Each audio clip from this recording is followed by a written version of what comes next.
ಸುಧಾಕರ್ ಅವರು ನನಗೆ 35-40 ವರ್ಷದಿಂದ ಭಾಳ ಸ್ನೇಹಿತ, ಆತ್ಮೀಯ, ಭಾಳ ಜನಾನುರಾಗಿ ವ್ಯಕ್ತಿ.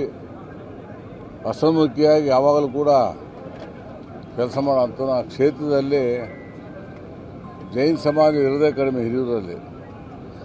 ಅಲ್ಲೂ ಕೂಡ ಆತ ಶಾಸಕರಾಗಿ, ಚಳ್ಳಕೆರೆಯಲ್ಲೂ ಕೂಡ ಶಾಸಕರಾಗಿ, 2 ಬಾರಿ ಮಂತ್ರಿಯಾಗಿ ಒಳ್ಳೆಯ ಕೆಲಸವನ್ನು ಮಾಡಿದ್ದಾನೆ.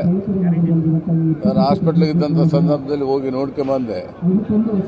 ಬಹುಶಃ ರಿಕವರಿ ಆಗ್ತಾನೆ ಅಂತ ನಾವು ಭಾವಿಸಿದ್ವಿ. ಏಮ್ಸಿಂದಲೂ ಕೂಡ ಬೆಂಗಳೂರಿಂದ ಡಾಕ್ಟ್ರು ಬಂದು ನೋಡಿ ಚೆಕ್ ಮಾಡಿ ರಿಕವರಿ ಆಗ್ತಾರೆ ಅಂತ ತಿಳಿಸಿದ್ರು. ದುರದೃಷ್ಟ ಇವತ್ತು ನಮ್ಮ ಮುಂದೆ ಇಲ್ಲ. ಆತನ ಒಳ್ಳೆಯ ಕೆಲಸ ಜನರಾಗಿ ಇರೋದು ಈ ಜನ ನೋಡಿದಾಗ ಗೊತ್ತಾಗ್ತದೆ. ಅವರ ಕುಟುಂಬಕ್ಕೆ ಭಗವಂತನ ಶಕ್ತಿ ಬರಲಿ ಮತ್ತು ಅವರ ಆತ್ಮಕ್ಕೆ ಶಾಂತಿ ಸಿಗಲಿ ಅಂತೇಳಿ ನಾನು ಪ್ರಾರ್ಥನೆ ಮಾಡ್ತೀನಿ.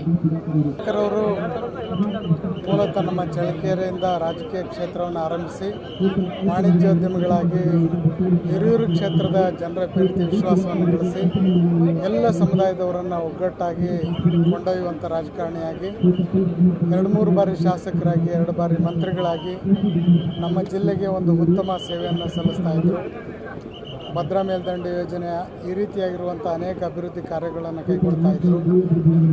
ಅವರ ಅಗಲಿಕೆ ನಮ್ಮ ಜಿಲ್ಲೆಗೆ ಒಂದು ತುಂಬಲಾರದ ನಷ್ಟ ಅಂಥೇಳಿ ಹೇಳೋದಕ್ಕೆ ತುಂಬ ನೋವಾಗುತ್ತೆ.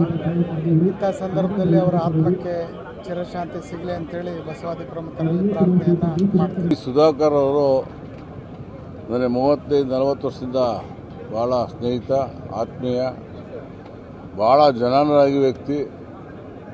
ಹಸನ್ಮುಖಿಯಾಗಿ ಯಾವಾಗಲೂ ಕೂಡ ಕೆಲಸ ಮಾಡೋಂಥ ಆ ಕ್ಷೇತ್ರದಲ್ಲಿ ಜೈನ್ ಸಮಾಜ ಇರೋದೇ ಕಡಿಮೆ ಹಿರಿಯೂರಲ್ಲಿ.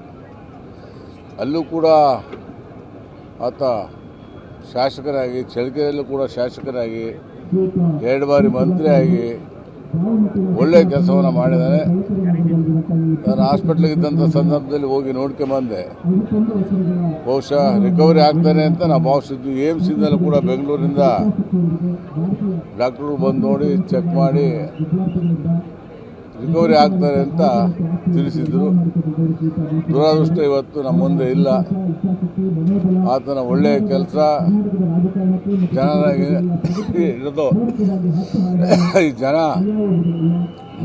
ನೋಡಿದಾಗ ಗೊತ್ತಾಗ್ತದೆ.